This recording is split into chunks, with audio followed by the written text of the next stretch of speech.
Hollywood, California, Monday, March 1st.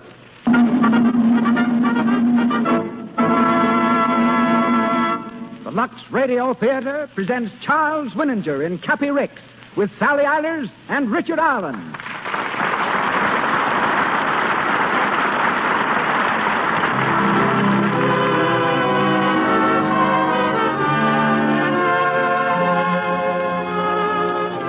Lux presents Hollywood. Our stars, Charles Winninger, Sally Eilers, and Richard Allen. Our producer, Cecil B. DeMille. Our guests, Peter B. Kine, renowned author and creator of Cappy Ricks, and Royer, Hollywood's eminent wardrobe designer from 20th Century Fox Studios. Our conductor, Mr. Louis Silvers. This program comes to you with the good wishes of the makers of Lux Flakes, who welcome you all to another hour in the film capital of the world.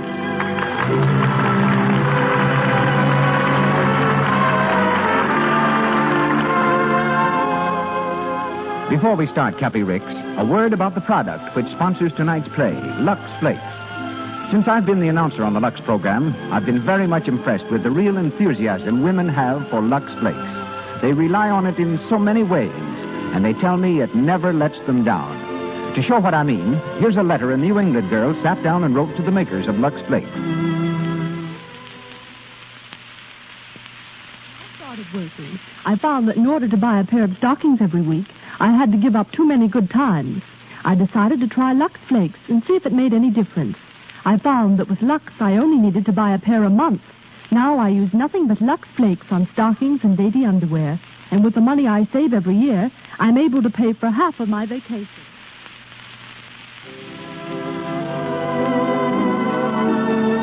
And now, our producer. Ladies and gentlemen, Mr. Cecil B. DeMille.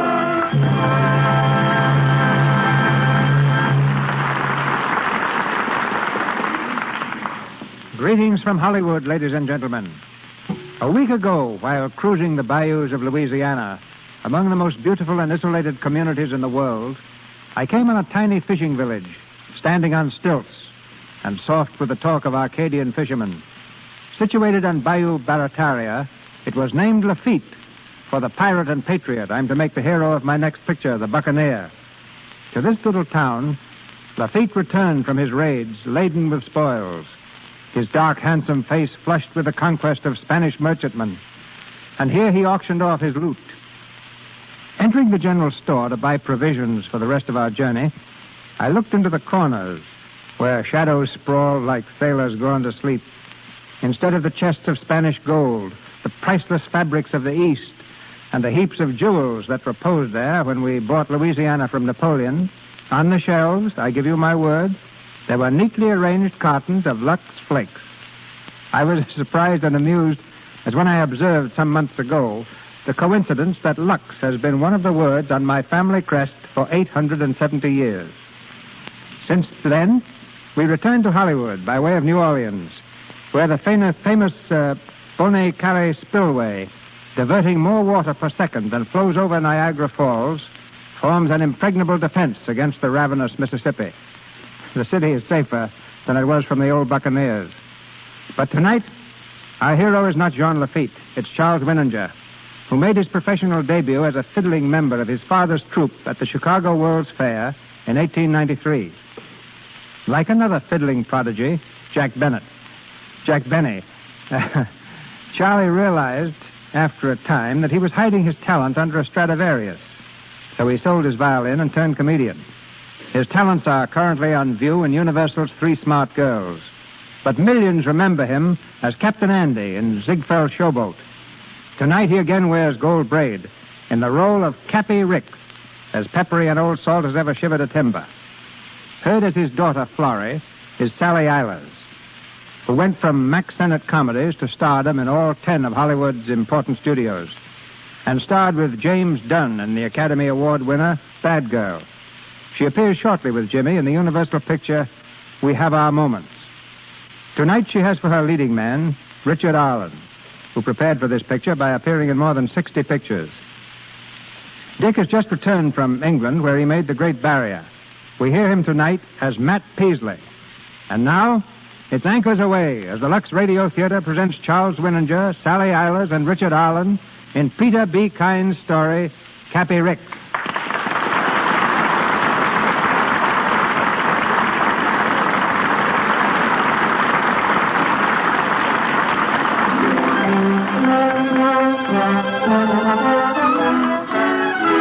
San Francisco waterfront, where row after row of shipping offices face the busy wharves. On the steps of the Blue Star Line, Cappy Ricks, the president, faces a huge crowd of sailors and ship owners. In typical waterfront fashion, they're congratulating the old-timer on his 60th birthday. Happy birthday! Congratulations! Thanks, boys. Thank you. How about a speech, Captain? All right. You asked for it, you're going to get it. Boys, we had some fine times together. Oh, yeah, we worked and fought and won and been licked. We've made money, lost, and made it again. We've matched our wits against each other, not so much for the dollars as for the fun of the game. And now, as I look down on you from the peak of 60 years, I'm going to ask my first favor of you. What is it, Cappy? Go down to the dock, all of you, and jump in the bay. He's a jolly good fellow. He's a jolly good fellow. He's a jolly good fellow. Good morning, Mr. Ricks. Congratulations. Thanks, Skinner, I thanks. didn't think you'd be coming to the office this morning. I didn't think I'd get here myself when that crowd got a hold of me. Morning, Miss Brown. Good morning, sir. The boys were a little excited, sir. Excited. They've lost their senses. I don't see why a man can't reach the age of 60 without a bunch of hoodlums making a monkey out of him. Yes, sir, it is a shame, sir. What's that? Oh, why, nothing, Mr. Ricks. I just said that I thought it was a shame. Yeah, you did think they did make a monkey out of me. Oh, no, sir, not at all. There's no man can make a monkey out of Cappy Ricks, Skinner, nor a crowd of men. Remember that. Yes, sir. And don't keep yesing me all the time. Oh, yes, sir. Has there been any word from that hoodoo ship of ours? Oh, the retriever. No, not a thing, sir. She can't possibly make port inside of a week or 10 days. I know that, you darn fool. I didn't say anything about her making port, but some steamer might have picked her up and reported. I haven't heard a thing, sir. You can bet I equipped that barkentine with radio the minute she hits port. Oh, you have an appointment with your lawyers, Gordon and Gordon, this morning to talk over your rights concerning the boat, sir. What time? Half an hour in their office. I'll be there. Anything else? Oh, yes, sir. Your daughter is here. What? Where? In your office, sir. Well, why didn't you tell me, you knock-kneed landlubber? I'm sorry, sir. I'll be in the office. Now, listen, I don't want to be disturbed. No, sir. I'll see to that, sir. Hello, Florrie. Hello, Dad. How are you, darling? What are you doing down here at this hour? Your Aunt Lucy said you skipped out of the house before breakfast. I want to speak to you alone, Dad. Huh? What about? Well, first to congratulate you. I owe you 60 kisses, you know. One for each year. That's so. I'll collect them on the installment plan. One at a time. All right. Here's the first. That is a good one. Must be something behind it. Dad. Come on, out with it. How much do you want this time? Not a penny. No? No. It's something more than money, Dad. Something I want terribly. Mm-hmm. Well? It's what I was speaking about the other night at dinner. Now, Florrie, don't start that all over again. But, Dad... I told you once and for all that I don't want you working down here at the office. But, Dad, listen... In the first place, it ain't necessary. And in the second place, you don't know anything about the shipping business anyhow. But I do. I've been around the docks with you ever since I was old enough to walk. And I've listened to you talk every night at dinner for the last 15 years. I know as much as anyone knows, and I want to come in with you. Work with you. Now, Florrie, listen to me. I don't know why I should be talked seriously about this. It's silly. But I want to tell you something. The shipping business is no business for a girl. It's a man's game, a fighting game. It's give and take every minute of the day. And if I went and took you in as a partner, my competitors would laugh me off the waterfront. I don't have to be a partner. No, nor anything else around here. I won't have it. Is that your final answer, Dad? Absolute. Oh, Florrie, now don't act so hurt. I'll do anything in the world for you except this. I can't do this. It's all right. But I haven't given up yet. Now, Florrie. You always said I was stubborn. You certainly are. And that I take after you. Well, yes. You're too much like me for your own good. Oh, Mr. Ricks. Yes, what is it? Your appointment with Mr. Gordon, sir. It's almost time. All right. Don't rush me. Oh, no, sir. I didn't mean to rush. Well, get me a cab. Oh, yes, sir. And be quick about it. We've got to get out of here. Oh, yes, sir.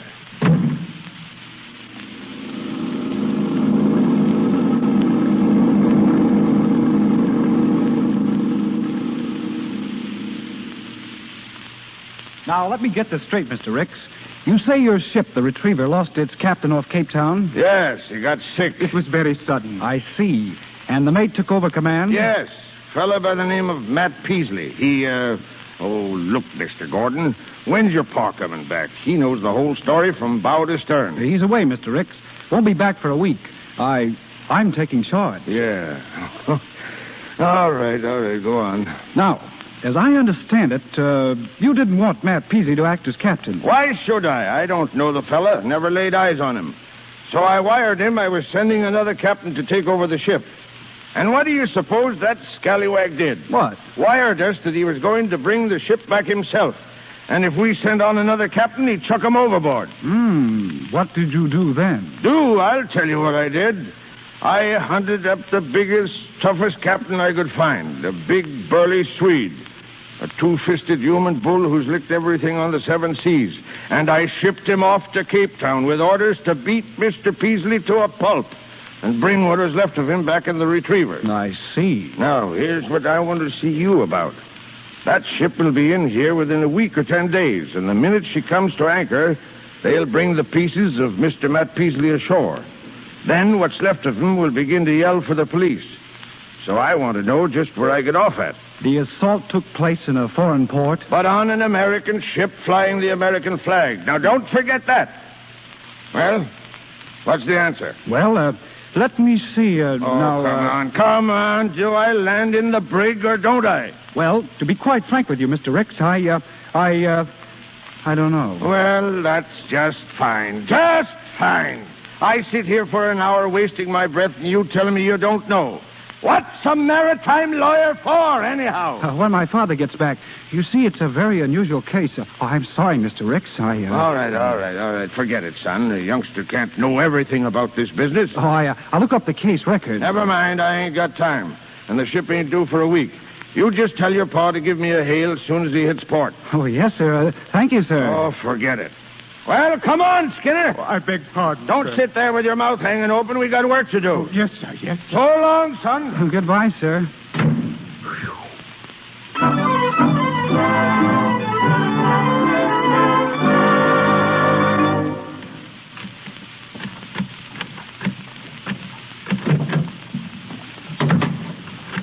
Hello, Jimmy. Oh, hello, Miss Ricks. Did my father get back yet? No, ma'am. I guess he's still over at Gordon and Gordon. Is Miss Brown in? Nope. Out to lunch. Everybody's out to lunch except me. What's the matter with you, Jimmy? Oh, I got to stay and mind the office, and I got some important typing to do. And you're starving, I suppose. Well, I haven't eaten since breakfast, but I guess I can last another 5 minutes or so. You go ahead out. I'll do the typing. Oh, you think it'll be all right? Sure, run along. Gee, thanks. Thanks, Miss Ricks. Don't be long, though. I won't.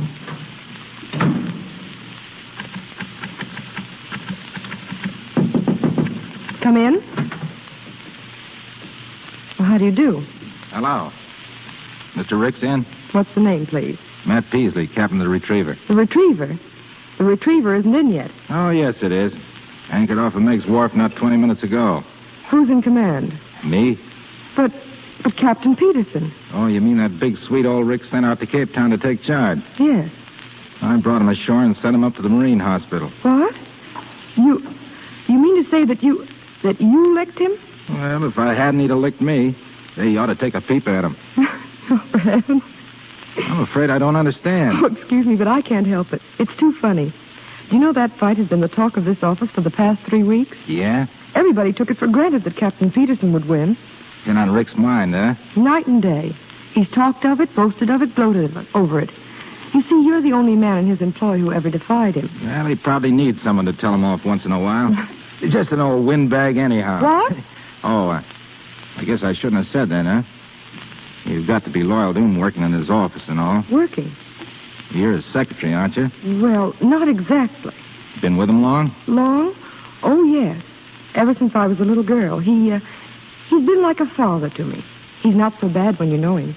Bark worse than the bite, huh? That's it. Tell me something. How on earth did you get the Retriever back so fast? You weren't due for a week. Oh, just luck, I guess. Oh, luck wouldn't speed you up 7 days. Well, I've been at it ever since I was 14. Was the Retriever your first command? Yeah, that's why I jumped at the chance. I I couldn't let that big ape Peterson take it over. Oh. But you know, Mr. Ricks is pretty powerful. He could keep you from getting another boat. Well, I expect him to do that. What are you going to do? Me? I'm going to give up the sea. I'm going to go into the shipping business for myself. You are? That'll take money. Well, I found out that if you can show people a sure bet, it's a cinch to find the money. Oh, you have something sure. Dead sure. You see, I know where I can pick up a couple of ships right now. And for $10,000, I could swing the whole deal. Buy up the options, turn around and sell the boats, and net a profit of 100%. That'd be enough to give me a start. You could do that for $10,000? Sure. You could? Yeah, I got half of it now. All I need is another $5,000. Captain Peasley, if I get $5,000, would you take me in with you? You? As a partner. Are you kidding? No, I'm not. Where would a secretary get $5,000? Oh, well, you see, I have a brother who has plenty of money. He let me have some to invest in a sure thing like this. You're a funny kid. What's your name? Brown. Ellen Brown. You don't seem quite sure of it. Of course I am. Well, I'll tell you, Miss Brown, you better think it over before... Oh, I don't have to think it over. I know right now. All right, meet me tomorrow and we'll draw up the papers. Where? Jasper's Wharf, 10 o'clock. I'll be there, but I say it ain't the retriever. It's Mr. Ricks. He's coming in. He mustn't see us together. Here, what's the matter? I'll get out the back way. Don't forget, 10 o'clock. Right. No. I tell you, it's impossible. But he said he was sure it was the retriever, sir. Oh, wait a minute. Well, young fella, who are you? I'm a Blue Star officer, sir. I can see that by your cap, you idiot. Just come from the docks? Yes, sir. You know my barkentine retriever when you see her? Yes, sir. The retriever's anchored off of Meg's Wharf. There, sir. Are you sure, young fella? Absolutely. Well, I guess it must be true, Skinner. That squarehead captain was made good. List him for a better ship. Yes, sir. Now, mate, what do you want? I've come to report, sir. From what ship? The retriever. Why doesn't Captain Peterson report himself? He was taken to the Marine Hospital as soon as we docked. He got sort of smashed up in Cape Town. Who smashed him? I did, sir. Then you're... Yes, sir, I'm Matt Peasley. Why, you freshwater gumdrop? What do you mean by standing there and lying to me? Don't you call me a liar. This is my office. I'll call you Take what I back like. what you said or I'll heave you out that window. What? Why, you pea-green deck swabber. Mr. Ricks, Captain Peasley, Stand please. back. If he was a couple of years older, I'd wring his neck for him. Why, older? You mean if you... I mean what I say. I don't fight with kids. Now, mate, you listen to me. You beat up Peterson. I did. It was a pleasure. You know what it means? It's mutiny on the high seas. That's what it means. Captain Peterson had credentials. He might have had them, but he didn't present them. He climbed on board and presented his 2 fists. And you bashed him in, huh? Right. I suppose you know you've made us more trouble than any other man we've had in our employ. That's your fault, Mr. Ricks. My fault? Look here, Yeah, you if you'd young let me snipe. alone. Yeah, if you'd let me alone, I'd have brought that boat back and there wouldn't have been any trouble. Well, you'll never get the chance to bring back another. You're fired. You can't fire a man that's already quit. And now, Cappy Ricks, goodbye. Don't call me Cappy. All right, then, Mr. Ricks. And write this in your log. The next time you pick a fight with one of your employees, make mighty sure he isn't from Thomaston, Maine, where they turn out real sailors. Goodbye. Peasley. Thomaston, Maine. Peasley, of course. What is it, Mr. Ricks? I know that boy. I knew his father. The finest family of sailors that ever hauled a rope. Skinner, I want that boy for our line. But you just told him... Never mind that. You go find him and bring him back here. That boy's going to work for me.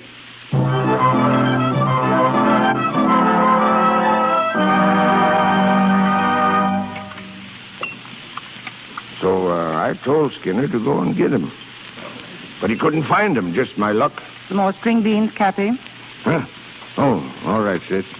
They're kind of burned, though. Indeed, they are not. All right.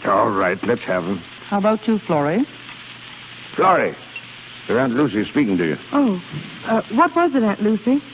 She said, did you want some string beans? Oh, no, thanks. You're acting awfully funny tonight, Florrie. What happened to you today? Nothing. Except Dad wouldn't give me a job. Now, Florrie. Oh, don't worry. I'm not going to ask you again. Well, now you're talking. But this time it is money. Oh, how much? Oh, just a drop in the bucket, Dad. Oh, how big a drop? $5,000.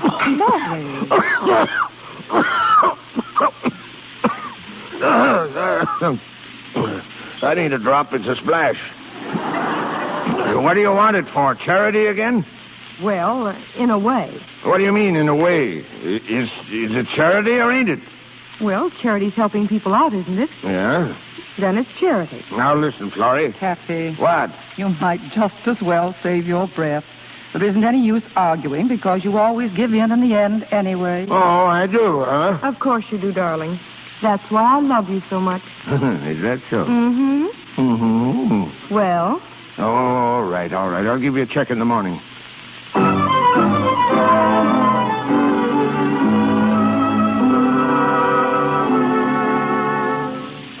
Oh, come right in, Captain Peasley. Well. How are you, Peasley? Good morning. I found him for you, Mr. Riggs. Fine. Sit down, Matt. Sit down. Just a minute. I don't know what you want me for, and I don't care very much. But whatever it is, let's get it over quickly. Sure. You see, Matt, I made a little mistake about you yesterday, and I've changed my mind. I want you to take command of the Retriever. There, now, what do you think of that? Very little? Huh? I don't want the job. Why not? Because I'm going into business for myself.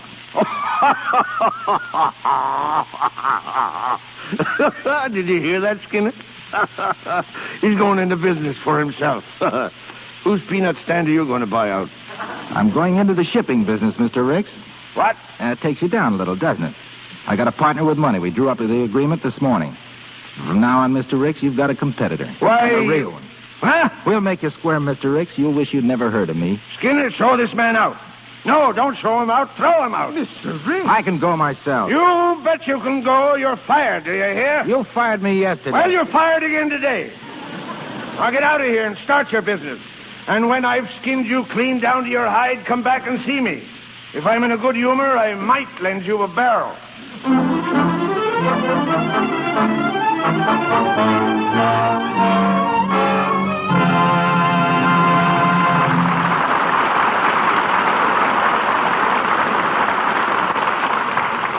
We'll continue with Cappy Ricks in a moment. Now, let's visit one of Hollywood's leading department stores. Mr. James Brown enters the lingerie department feeling, a bit like a fish out of water. Like most men, he hesitates to enter this feminine domain, but he has to. He's returned a lace-trimmed satin nightgown which he had bought as a birthday gift for his wife.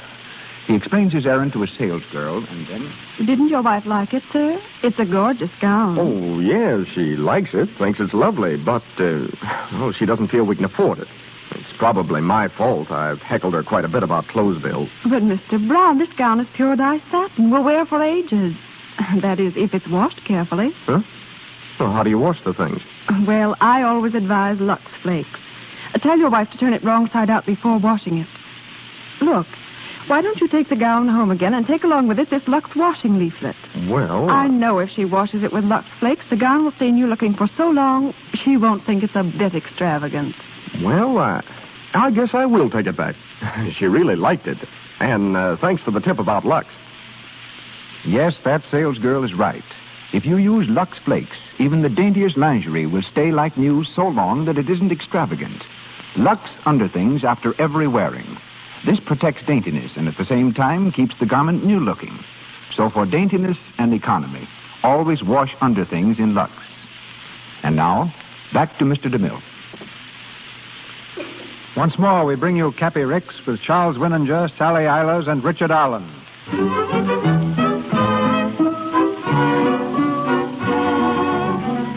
6 weeks have passed since Matt Peasley and Florrie Ricks entered into their secret partnership.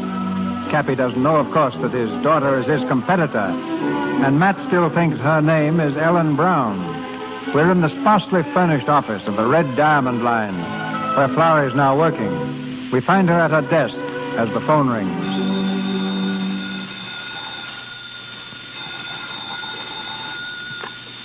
Red Diamond Line. Is this Matt Peasley's office? Yes, sir. Then by the pink-toed prophet, I want to talk with him. This is Mr. Rick speaking. Mr. Peasley's busy just now. So am I, and I haven't any time to waste arguing with a female windjammer. Are you wasting it? What's that? If you're trying to get fresh with me, young lady, you'd better think twice. I'm not taking any fancy talk from anyone, man or woman. Who's that on the phone, Ellen? Wait a minute, Matt. Hello? May I take a message, Mr. Ricks? What? I said, may I take a message? Hey, what? You know, there's something familiar about your voice, young lady. Well, what's your name? Oh, I'm sorry, sir, but I'm not allowed to discuss personal matters during business hours. What? Well, listen, young lady. Do you know who I am? Oh, yes, sir. Very well. Then from now on, we'll get somewhere. Throw all that regular office lingo into the discard and give me Matt Peasley. I'm sorry. He's too busy to talk now. Oh, he is he? Well, tell him for me that he's an ungrateful sea dog. And if he thinks he can lick me, he's as crazy as a coot. Goodbye. Was that Rix? Yes. You're getting under his skin. Oh, Matt, isn't it simply gorgeous? Things are beginning to break. Say, they've broken already. Do you remember what you told me about that Mason and Barber's contract expiring with Rix? Yes? Well, we landed that contract. No. Yeah, it's all signed, sealed, and delivered and in my pocket. We'll make $5,000.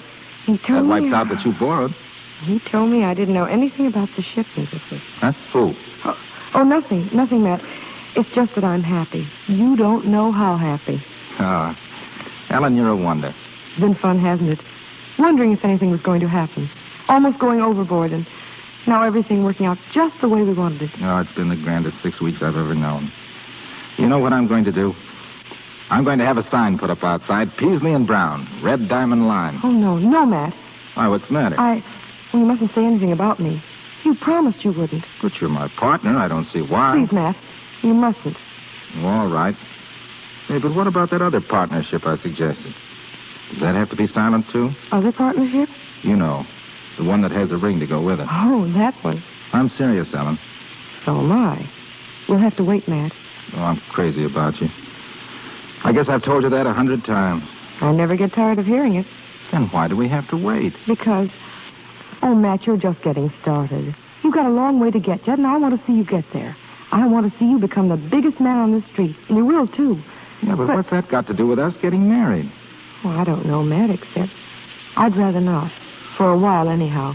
Well, I guess I'll just have to wait. Don't make it too long, though, will you? It'll be just as long for me, Matt. Oh, Ellen.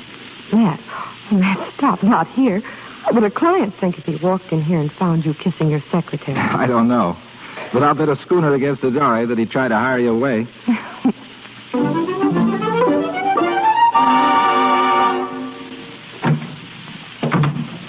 Evening, Bridget. Oh, good evening, sir. You're home early. Miss Lucy around? Yes, sir. She's out on the back porch. Watching the ships again, huh? All right, I'll run out and give her a hail. Where away, messmate? Squinting through the binoculars, Lucy? Plain startled me, Cappy. I can't be startled when you're on duty, Lucy. You're a mistress of my home port, aren't you? There are times when I wonder. Was the ship you were looking at coming in or going out? Coming in. Was she wearing the blue star? No, a pennant I never saw before. A yellow field with a red diamond. Oh, blast the red diamond. By Alden P. Ricks. Excuse me, sister, but that's just the way I feel. Red diamond, red diamond. That's all I've been hearing for the last 10 weeks. And now I come home and I get it here. It's getting on my nerves. Well, what is the red diamond? A new line? It's a fluke. One of those mushroom companies that spring up one night and disappear the next. I'd give $10,000 to find out who's behind her and call it an investment, a good one. You don't mean that they're taking business away from the Blue Star? Lucy, they're walking all over us. Oh, no. Got us covered with blood, that's all. Do you know what they've done to us? Bought 2 ships out from under our nose. Alden. Oh, that isn't all. They sold them for 1/3 more than they paid for them. Well, that sounds like good business. Good business, just darn fool luck. Wouldn't happen again in 50 years. And what did they do 2 days ago? You'd better come into the house, Alden. Took 2 of my best captains away from me. Men who have been interested in the Blue Star for years and owned an interest in their ships. They walked out and left me. I never heard of such a thing. Left the Blue Star, a $5 million corporation, to go with a fly-by-night shoestring mushroom company that's liable to hit the ceiling any minute. Alden, why don't you give up the fight and retire? Retire? Retire? Plenty of time for a man to retire when he's old. I'm only 60. Quit and let that boy whip me? By the horn-toad, I will not. No, sir. Why, Lucy, I'm tickled to death over this fight. By the time I've demolished, pulverized, and obliterated this red diamond outfit, I'll be 10 years younger.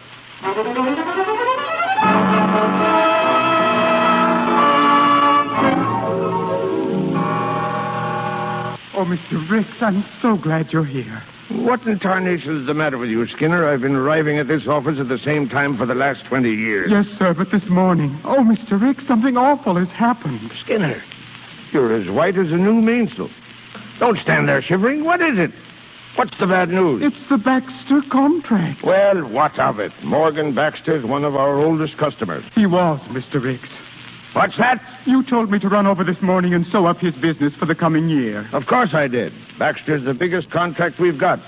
You didn't want him to do a mason and barber and slip away from us, did you? He has slipped. What? Yes, sir. He's going to give his business to another line. Which one? I don't know, sir. He wouldn't say. But they've offered him a lower shipping rate on faster boats. By the pink-toed prophet! Lower rates, eh? That means whoever made the offer knew just what we were charging. Yes, sir. Oh, Mr. Ricks, you've got to do something. The Baxter business means the difference between profit and loss. I know that, you blame fool. We've got our backs right against the wall. But we're not licked yet, Skinner. No, sir. Not by a long shot. We've got to start fighting. But we have been fighting. All I want to know is which line it was that underbid us. That's all.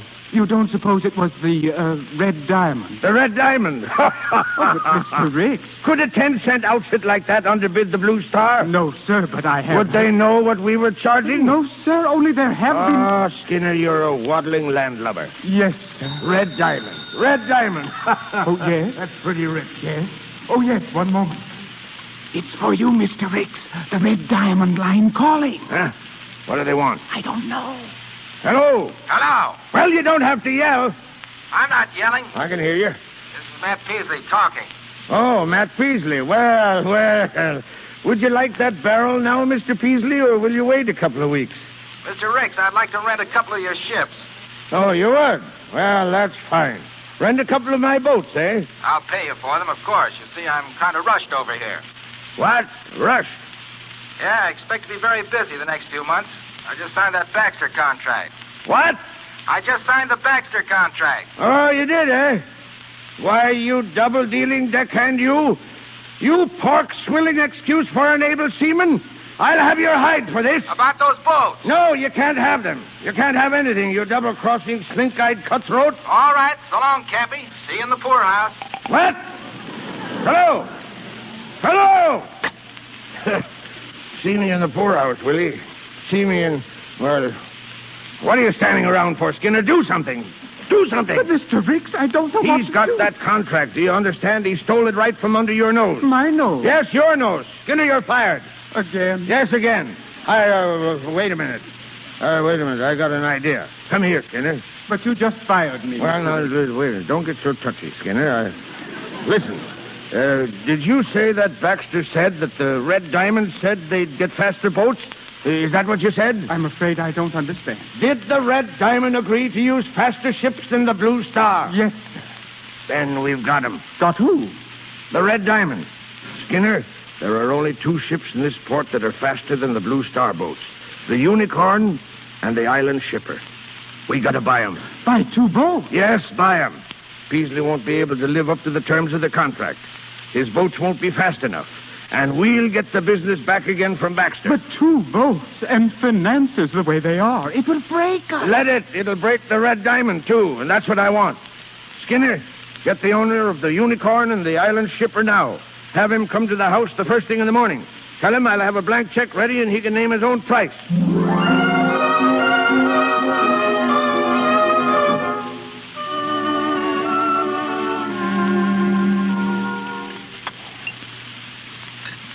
Alden Ricks, what's the matter with you? Huh? You haven't even touched your breakfast. Oh, I'm not very hungry this morning, Lucy. Anything wrong? Wrong? No, not a thing.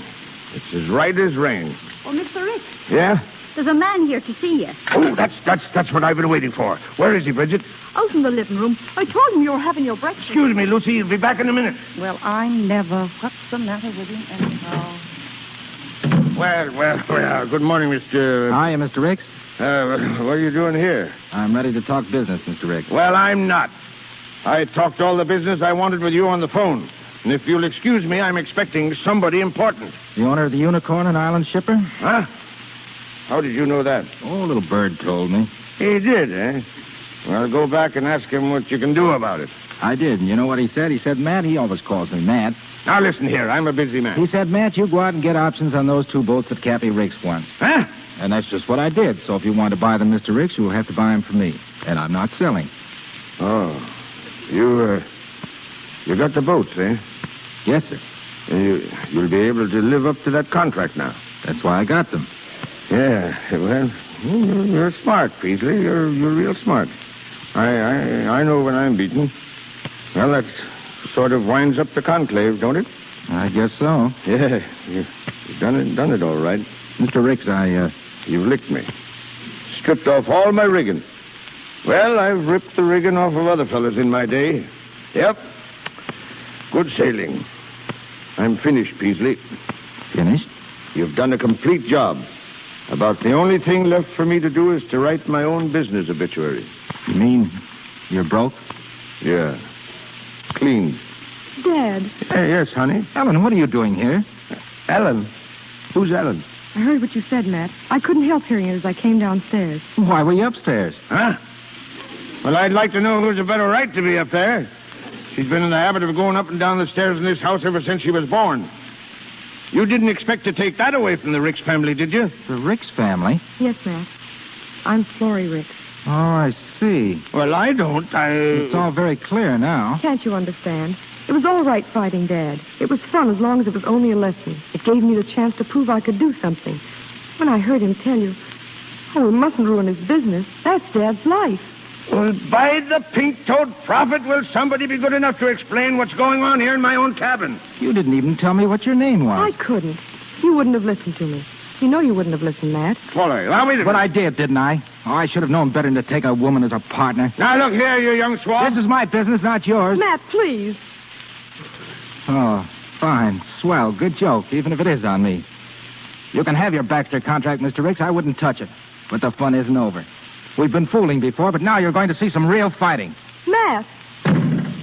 Oh, Dad. Dad. Well, it looks like I'm about the biggest fool that ever walked the deck. So that's why you wanted that $5,000, so you could go into business with that... Oh, Dad, I'm sorry. I didn't know it would turn out like this. I only wanted to show you that I did know something, and now... Oh, Daddy hates me. Say, you worried about him or me? He hates me. Well, he hasn't exactly expressed undying affection for me either. Oh, I'll never see him again. And a good thing, too. Oh, Dad, you don't understand. I love him. What? You love that knock-kneed, bow-legged excuse for a sailor? Oh, stop it! All right. He's not knock-kneed. But Florrie... Oh, Florrie, do you really love him? Yes. Yes. Well, by the pink toad, she loves him. Lucy, come here, quick. I'll show that knock-kneed. I'll show that sailor he can't... Alden, Ricks, what's come over you? Stop dancing around that way. Go order the car, Lucy. The car? Yes, the car. Get my hat and stick for me. And where in thunder are my shoes? I can't go downtown in my slippers. But, Alden, your breakfast. I'm not hungry. I'm filled up. I'll teach that young pup a lesson. Wants a fight, eh? Well, he'll get one. I'll make his blood tingle if it costs my last dollar. Lucy, where are my shoes?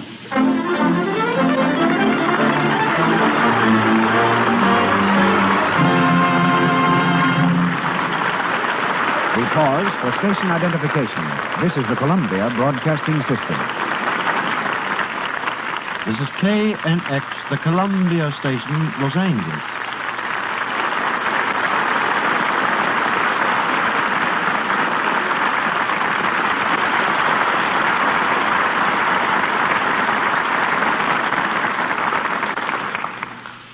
Charles Winninger, Sally Eilers, and Richard Arlen continue in Cappy Ricks shortly.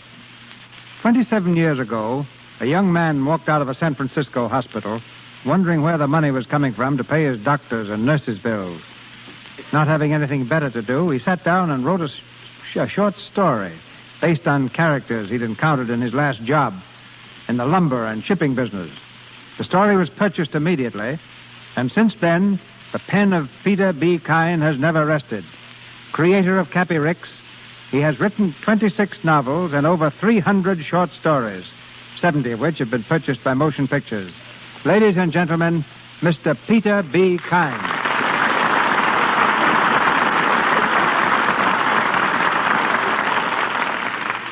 Thank you, Mr. DeMille. While most of my Cappy Rick stories are based on fact, neither Cappy nor Matt Peasley ever really lived. But they're the combination of many men whom it was my good fortune to know. The last of that old acquisitive breed who sailed many years ago from New England to write the last chapter of romance, furl the last sail in the port of San Francisco. While courage was the birthright of these men, yet they knew tolerance and philosophy. They were great readers and certainly the vast race on earth, really appreciative of the art of conversation. What was the flash of inspiration, Mr. Kine, that resulted in Cappy Rick? Cappy was more accident than inspiration. He appeared first in a short story which I considered nothing more than run-of-the-mill of a fiction foundry. Well, it seems it turned out to be something else. Of your bestsellers, such as The Pride of Palomar, Three Godfathers, The Valley of the Giants, and Kindred of the Dust, which do you like best? Probably The Go-Getter, which is Mr. Willinger's new film for Warner Brothers.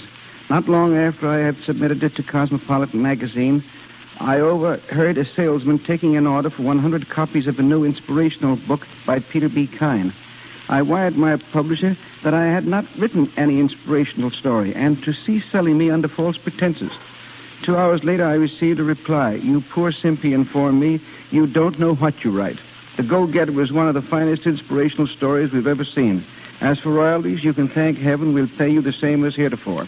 That was 15 years ago, Mr. DeMille, and copies of the book are still selling, but the publishers and I have never signed a contract. How much time, Mr. Kine, do you give yourself to turn out a story? Well, the fastest work I ever did was on Three Godfathers and The Go-Getter. Each was completed between 8 in the morning and midnight. I take things easier now and think 3,000 words a day just about justify my existence. And since I haven't written a line today, I'd better get back to my typewriter right now. But before I do, I think you'd be interested to know, Mr. DeMille, that I used to wash Cappy Ricks in Lux Flakes. Excuse me, Mr. Kine. Excuse me, but the fiction on this program is confined to the play. But this is true, Mr. DeMille. You see, Cappy Ricks was also the name of one of my dogs, an English setter. I thought a lot of Cappy, and knowing that anything safe in water alone is safe in Lux, I always washed him with it. It made his coat shine like a new penny, and I assure you, Cappy never shrunk once. Good night. Good evening, Mr. Kine.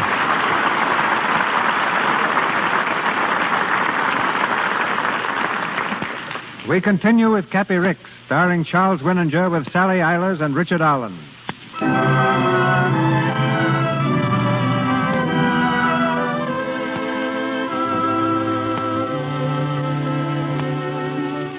It's early the next morning. In the office of the Red Diamond Line, Matt Peasley stands by the window, staring moodily into the street. The door opens, and Florrie enters quietly. Matt, Ellen. it's Florrie now. Yes, I know. Oh, Matt, I had to come down. I couldn't stand it any longer. Oh, I've started for your house at least 10 times. Why didn't you come? Full pride, I guess. I'm sorry about yesterday. I just lost my head. Well, you had good reason to. Oh, Matt, what are we going to do? Oh, I don't know. Your father was here yesterday. He threw the Baxter contract back in my face. Said he wasn't interested in Charlie. Said he'd rather get it by fighting or not at all. Matt, I've got to stick with Dad. You understand that, don't you? Oh, of course. He's an old man. He needs me. Maybe someday it'll all work out and we can go on like before. Maybe. I'll always love you, Matt, no matter what happens. Florrie, if your father got his business back again, pulled out of the rut, would it make any difference to you? I don't know what you mean. Well, if you didn't have to worry about competition and losing business, would you be free then to do as you want? I think so. Oh, but you're not thinking of... Oh, I don't know what I'm thinking of. All I know is that I've made a lot of money out of this business and had a lot of success, and it doesn't mean a thing without you, Florrie. Oh, darling.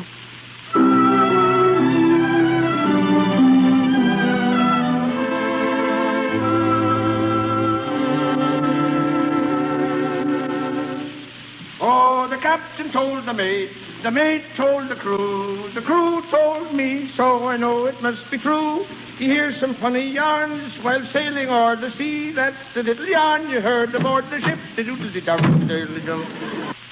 Oh, good afternoon, Skinner. Mr. Ricks, was that you singing? No one else, Skinner. I'm a new man. Yes, sir, a new man. Oh, dear me, but what's happened? Push old Cappy Ricks into the scuppers, will they?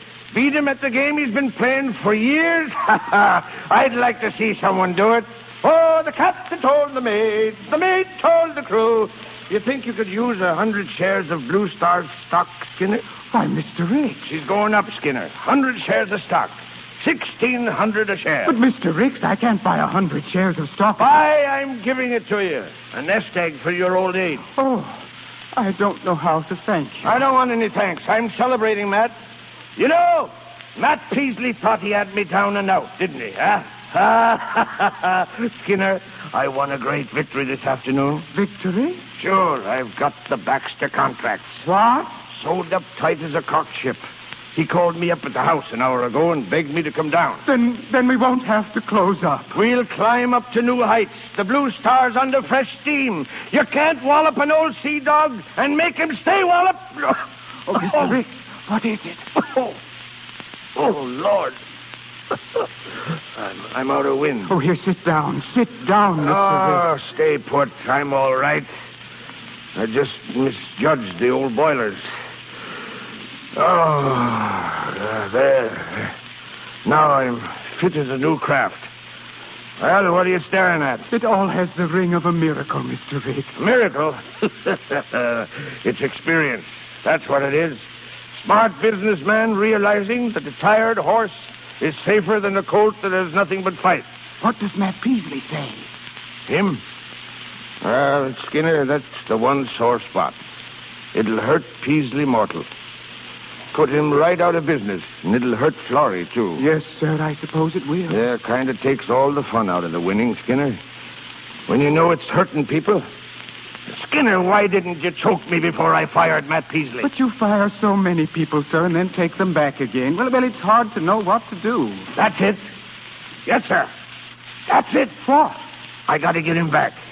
Skinner, go get him and bring him here. But, Mr. Ricks... And don't come back and say you can't find him. Go on now. Hurry up. Hurry up. This is important.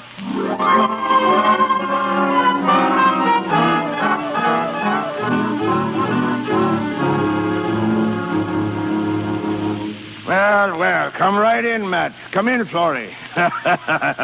It took a woman to bring you in, eh, Peasley? Yes, sir. Well, Skinner, don't stand there. Get a couple of chairs for our guest. Oh, yes, Mr. Ricks. Well, Peasley, finally moored in the home port, eh? Looks natural here, don't he, Florrie? He certainly does, Dad. Mr. Ricks, sir. Silence. Stand by. I'm in command of this ship. Well, what is it, Peasley? I wanted to come over and congratulate you, Mr. Ricks. Now you're talking to... What's that? Well, I'm beaten. You've whipped me. Oh. The Baxter contract set me up so no one could whip me. Now you have that contract, and I guess you know the rest. Yes, I know. You know more about this game than I do, and I guess I'm nothing but a rank beginner. Well, congratulations. Do you mean what you're saying? I do, sir. Well, scuttle my timbers. I want to apologize for the things I said when I first reported in this office. I'm also sorry about the way I acted in your home yesterday. Have you lost your mind, Peasley? Well, no, I hope I found it. Why, you lopsided landlubber, you've laid down and quit. You've lost your nerve, struck your colors. You despicable swab. Keep out of this, Florrie. You weak-kneed cockalorum. You big overgrown dub, I could take you in my hands. I guess that's enough. Matt. There's a limit to what a man can take or be expected to take. You've gone past that limit, Ricks. Oh, so you make your own limits? Yeah, I made him in this case. You old son of a sea cook. You still know how to fight. What's that? I got under your skin. What do you mean? Mean? You don't think I wanted a man with milk in his veins for a partner, do you? Oh, Dad. A partner? But I don't... Keep your mouth shut. If I want to combine the Blue Star and the Red Diamond, I have a right to combine them, haven't I? A man can do as he wants with the fruits of victory when he's outsmarted a clever enemy, can't he? Skinner! But I... What's the matter with Skinner? You don't suppose he collapsed trying to carry a couple of chairs around here? Skinner! You heard what he said, Florrie. Oh, Matt, I knew Dad wouldn't let you down. The contract with Baxter. Did you arrange that? Yeah. You see, I called Baxter and told him I couldn't possibly live up to the terms I advised him to give it back to the Blue Star. And... Oh, darling. Well, I wouldn't tell your father if I were you. Oh, of course not. He loves to win, Matt. It'd break his heart to accept a favor. Well, he'll never find out from me. Oh, Matt, I love you so. Florrie. Come in, Skinner. Oh, yes, sir. Yes, sir. Come here, Skinner. I want you to meet your new boss. What? As a stockholder of the Blue Star, you have the right to know what's going on here. Skinner, this is the proudest moment of my life. I licked the cuss 2 ways. And now, Mr. Peasley? I don't know what to say. Well, I'll do the talking for both. You told Florrie Ricks she cheated you, didn't you? Yes, but... You got pretty high and mighty with her, telling her she couldn't run up and down stairs in her own house, didn't you? Well, I've told Florrie... High-handed. That's what you were. You took the tiller, canvas, pilot house, and your teeth. Well, that's all right for a partner. But it's bad for a fiancé. Very bad, Matt. But wait a minute, Silence! I'm master of this craft. And now, my fine salt-water Lotharia, I'll give you 1 minute to propose to Florrie Ricks. And 30 seconds after you finish to kiss her. He's done that already. Oh, he has he? Then clear out of this office. How can we handle business with 2 love-sick calves mooning all over the place? Well, Mr. Ricks... Get out of here. Skinner, open the door. Yes, sir. Vamoose! And stay vamoose. I don't want to see either of you until after the honeymoon. Goodbye, darling. So long, Cappy. So long. Why, Mr. Ricks, what's the matter? Skinner, come here. Skinner, he thinks he fooled me. What's that? Matt, he thinks he handed me Baxter's contract on a silver platter. You mean he didn't? No, you blame fool. I was in Baxter's office when he called. I had the whole thing sewed up then. But how? I found out that the charter of the Red Diamond Line was taken out in the name of Matt Peasley and Ellen Brown. Well, there wasn't any Ellen Brown, and every one of their contracts was illegal. Oh, and he thinks he did you a favor. Yes! Skinner, I always told you that no man ever made a monkey out of Cappy Ricks. No, sir. No, sir, no. But that young whip came awfully close to it.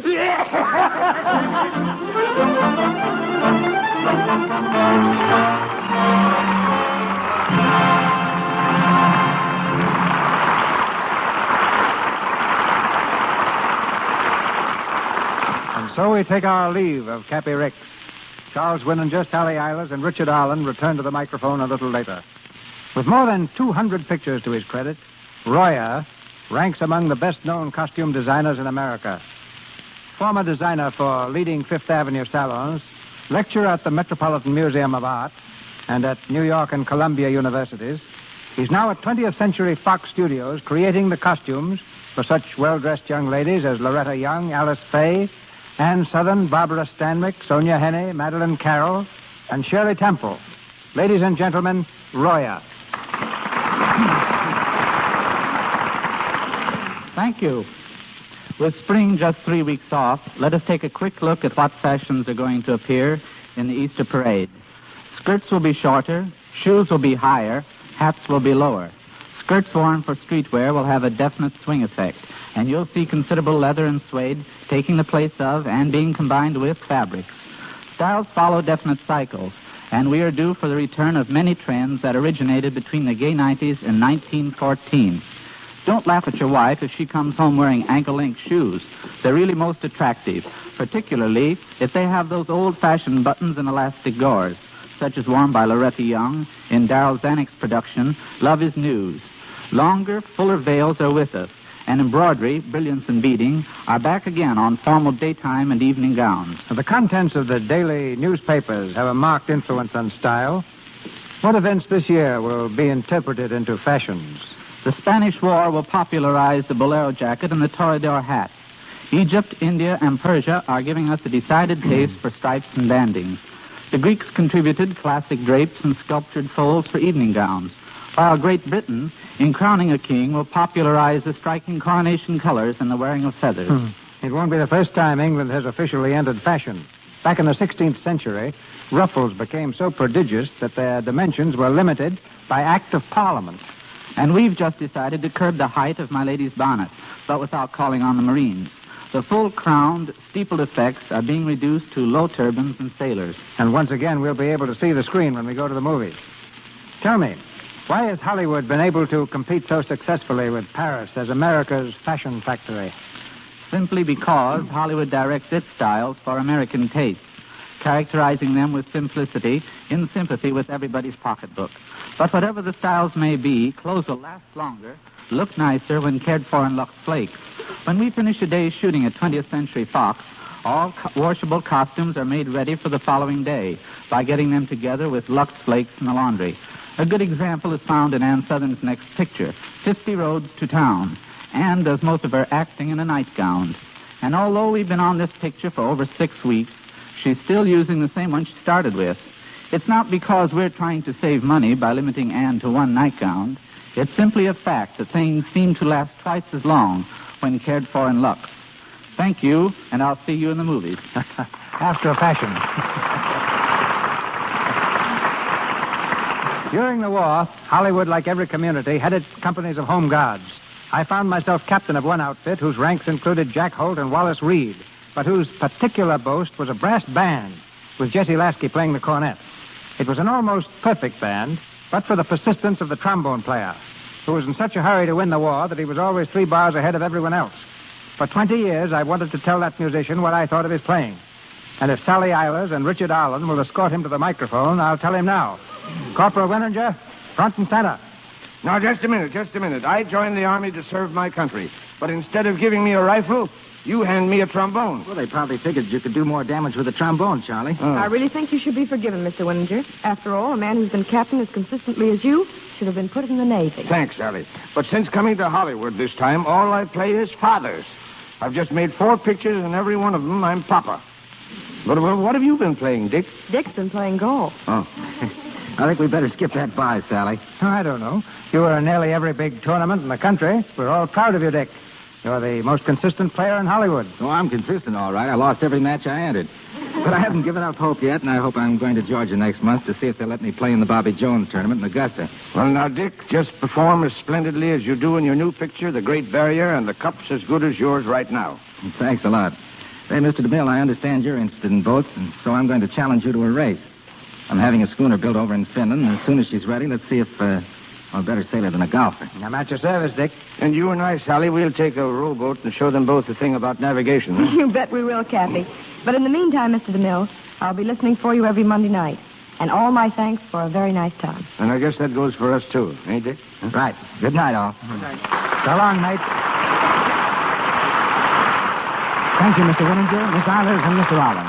Ladies and gentlemen, this is your announcer, Melville Ruick. In just a minute, Mr. DeMille brings word of next week's gala attraction. Our stars tonight were assisted by Byron K. Folger as Skinner, Janet Scott as Lucy Ricks, Kenneth Hansen as Gordon, Frank Coglan Jr. as Jimmy, and Maureen Roden Ryan as Bridget. Mr. Winninger and Miss Eilers appeared through courtesy of Universal Studios, Mr. DeMille, Paramount, and Royer and Mr. Silvers, 20th Century Fox, where the latter was in charge of music for the new film Nancy Steele is Missing. Once again, Mr. DeMille.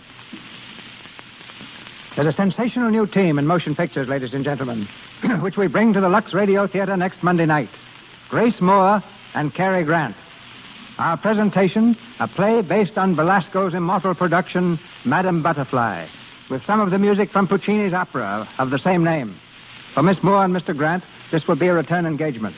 And coming to us this time in Madame Butterfly assures us all a brilliant evening.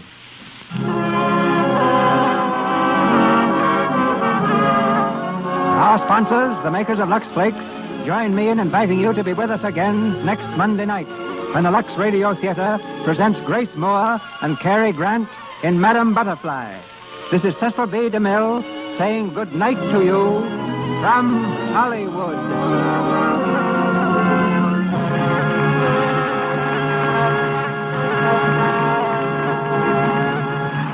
This is the Columbia Broadcasting System.